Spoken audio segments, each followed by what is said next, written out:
देश भर में आज जहां नीट यूजी के री एग्जाम आयोजित हुए तो वहीं नीट परीक्षा में गड़बड़ी से शुरू हुआ बवाल थमने का नाम नहीं ले रहा है।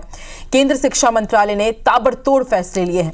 पहले एनटीए के डायरेक्टर को उसके पद से हटाया गया, वहीं अब केंद्र शिक्षा मंत्रालय ने नीट पीजी परीक्षा को ही स्थगित कर दिया है। सरकार के इस फैसले ने नए सियासी घमासान को जन्म दे दिया है। विपक्ष हमलावर है। देखिए रिपोर्ट।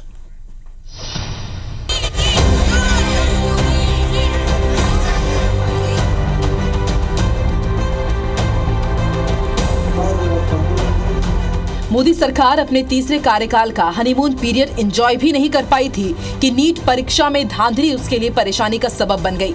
नीट छात्रों के प्रदर्शन, सुप्रीम कोर्ट की सख्ती, विपक्षों के हमलों के चलते सरकार ताबड़तोड़ फैसले लेने पर मजबूर हो गई। केंद्र शिक्षा मंत्रालय ने बड़ा फैसला लेते हुए एनटीए के डायरेक्टर सुबोध कुमार को पद से हटा दिया है और उनकी जगह प्रदीप सिंह खरोला को एनटीए का नया डीजी बना दिया है। वही कदम और आगे बढ़ाते हुए सरकार ने इसकी जांच सीबीआई को सौंप दी है। इसके साथ ही सरकार ने पूर्व इसरो चीफ के राधाकृष्णन की अध्यक्षता में कमेटी का गठन किया है। 7 सदस्यों की कमेटी एनटीए में हुई गड़बड़ी पर 2 महीने में अपनी रिपोर्ट देगी।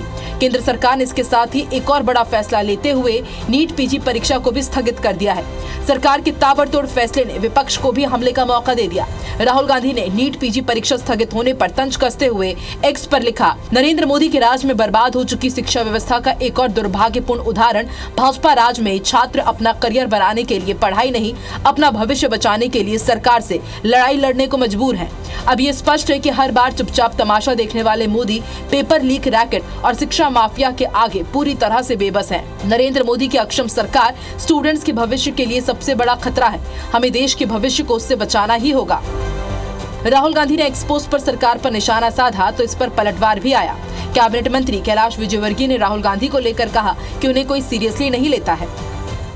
देखिए, राहुल जी को कोई सीरियस लेता नहीं, मैं भी सीरियस नहीं लेता। देखिए, राहुल जी को कोई सीरियस लेता नहीं, मैं भी सीरियस नहीं लेता। केंद्र शिक्षा मंत्रालय के इन ताबड़तोड़ फैसलों का बीजेपी और एनडीए के नेता जहां बचाव कर रहे हैं, वहीं विपक्ष सवाल खड़े कर रहा है।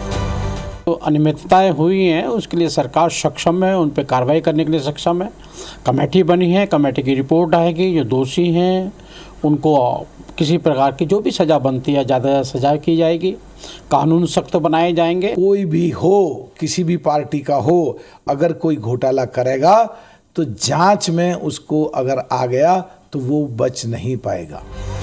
नीट को लेकर जारी घमासान से छत्तीसगढ़ की सियासत भी अछूती नहीं रही। बीजेपी प्रवक्ता केदार गुप्ता ने मोदी सरकार के फैसले को सही दिशा में उठाया कदम बताया, तो वहीं कांग्रेस संचार प्रमुख सुशील आनंद शुक्ला ने इसे सरकार का घबराहट में उठा फैसला करार दिया कि मोदी जी की सरकार ने बड़ा निर्णय लिया है और जो नीट के प्रमुख अधिकारी थे उन्हें हटा दिया गया। नए अधिकारी की नियुक्ति भी हो गई है। उसमें कठोर नियम बनाए गए हैं कि पारदर्शिता के साथ केंद्र की सरकार इसमें काम करे। एफआईआर दर्ज हो रहे हैं। उसके बाद यह सुनिश्चित किया जाना चाहिए कि नीट परीक्षा रद्द करके फिर से परीक्षा कराई जानी चाहिए। परीक्षा की विश्वसनीयता पे सवाल खड़ा हुआ है। सरकार ने जिस प्रकार से कार्रवाइयाँ की है उससे भी लग रहा है कि इस परीक्षा में बड़े पैमाने पे गड़बड़ी की गई थी। इसके एग्जाम को कैंसिल करके फिर से 1 हफ्ते 10 दिन 15 दिन के अंदर सरकार को एग्जाम करवाना चाहिए। नीट परीक्षा में गड़बड़ी उजागर होने से देश के परीक्षा सिस्टम में जारी कई खामियां एक बार फिर सबके सामने हैं। एक के बाद एक परीक्षा रद्द होने से छात्रों का मनोबल टूट गया है।